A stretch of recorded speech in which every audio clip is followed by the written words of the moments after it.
नमस्कार, मी धनश्री किचनमध्ये तुमच्या सर्वांचं खूप खूप स्वागत आहे। आज आपण आहे ना शेवग्याच्या शेंगा आहेत त्याची भाजी बनवणार आहोत। तर त्यासाठी इथे मी शेवग्याच्या शेंगाची वरची सालं आहेत ना ती थोडी थोडी काढून घेतलीत, एकदम सगळी नाही, आणि स्वच्छ धुतली आहेत त्या शेंगा। तर इथे कांदा टोमॅटो घ्यायचा आहे आणि कढीपत्ता घेतलाय। कढई ठेवून घेऊया, एक पळी तेल टाकणार आहे।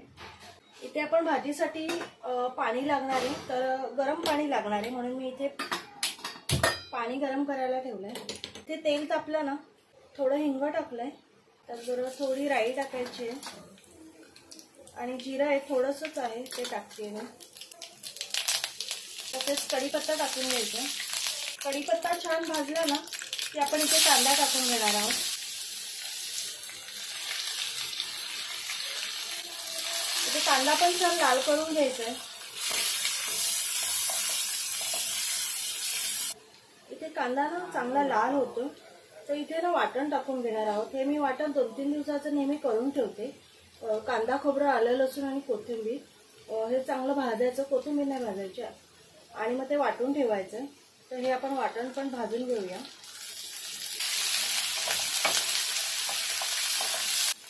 इथे ना 1-1.5 मिनिटं झालाय, वाटण ना छान भाजलंय। आता आपण इथे टोमॅटो टाकून घेऊया। टोमॅटो पण आहे ना चांगला शिजवून घ्यायचा। टोमॅटो टाकला ना की इथे थोडं मीठ टाकून घ्यायचं। इथे ना टोमॅटो चांगला मऊ झालाय। अर्धा चमचा हळद टाकायची, इथे अर्धा चमचा धना पावडर आहे आणि अर्धा चमचा जिरा पावडर आहे। तर इथे अर्धा चमचाला थोडा कमी गरम मसाला टाकते मी आणि ना थोडी अर्धा चमचाला कमी थोडी साखर आहे, पण शेंगाच्या भाजीत आहे ना तुम्ही टाका। इथे ना गॅस थोडा कमी करूया आपण।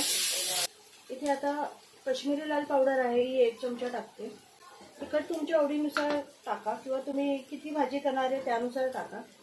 आणि हा कांदा लसूण मसाला आहे, हाही 1 चमचा टाकते। हे मसाले टाकले ना की जरा भाजून घ्यायचा मसाला हा चांगला।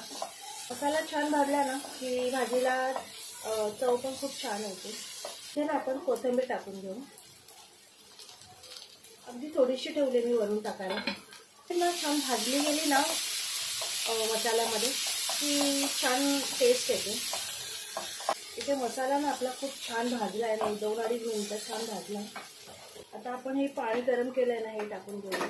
तुम्हाला सुकं पातळ कसं करायचंय त्यानुसार तुम्ही इथे पाणी टाका। शेंगा शिजण्यासाठी सुद्धा पाणी लागतं, त्यामुळे त्यानुसारच टाका। आणि मी अगदी सुकं नाही करणार आहे, लपतपीत करणार आहे।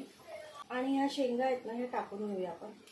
तुम्ही याच्यात बटाटा वगैरे पण टाकू शकता, पण मिस्टरांना आमच्या बटाटा नाही आवडत म्हणून मी इथे बटाटा नाही टाकत आहे। शेंगा टाकल्या ना की इथे आपण मीठ टाकून घेणार आहोत। चवीनुसार मीठ टाकायचं, आपण टोमॅटोवर पण टाकलेलं होतं। आणि झाकण ठेवून शिजवून घेऊया आणि मध्ये मध्ये ना हे बघायचंय, हलवायचंय। इथे आपली भाजी होतीये तोपर्यंत इथे मी भात लावलाय आणि इथे आता मी वरण करणार आहे। पण आजचं वरण आहे ना फोडणीचं करणार नाही, साधं करणार आहे। मी डाळ धुवून ह्याच्यामध्ये टाकलेली आहे।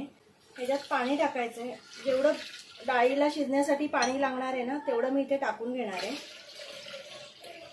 ही साधी डाळ आहे ना माझ्या मुलाला खूप आवडते म्हणून मी नेहमी करते, कधीतरी फोडणीची आणि कधीतरी साधी। आणि चवीनुसार मीठ टाकायचंय। तसं इथे हिंग टाकणार आहे, 1 पाव चमचा मी हिंग टाकलंय आणि हळद टाकणार आहे अर्धा चमचा। हे एवढंच टाकते मी, हळद मीठ आणि हिंग।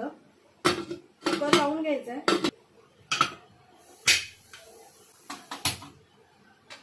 आणि इथे मधल्या गॅसवर मी ठेवून घेते। इथे 2 ते 3 मिनिटं झाले। इथे शेंग आपली शिजलेली नाहीये अजून, ती थोडी कच्चीच आहे। इथे आता आहे ना शेंगदाण्याचं कूट आहे हे टाकणार आहे मी। 1-2 चमचे मी टाकले, मोठा चमचा आहे। हे छान मिक्स करून घ्यायचं। इथे जर पाणी वगैरे कमी वाटत असेल तर इथे टाकून घ्यायचंय। आपलं हे मगाचं गरम पाणी आहे हे मी टाकणार आहे आणि पुन्हा हे शेंग शिजेपर्यंत ठेवूया। इथे ना 2-3 मिनिटं मी ठेवून घेतलंय। छान रस्सा भाजी झाली आहे मस्तपैकी। शेंग पण चांगली शिजलेली आहे. इथे गॅस बंद करूया. थोडी वरून कोथिंबीर टाकते. अशा प्रकारे शेंगाची रस्सा भाजी झालेली आहे. तर नक्की ट्राय करा आणि मला कमेंट करून नक्की सांगा तुम्हाला कशी वाटली. व्हिडिओ आवडला असेल तर नक्की लाईक शेअर आणि सबस्क्राईब करा. बाय.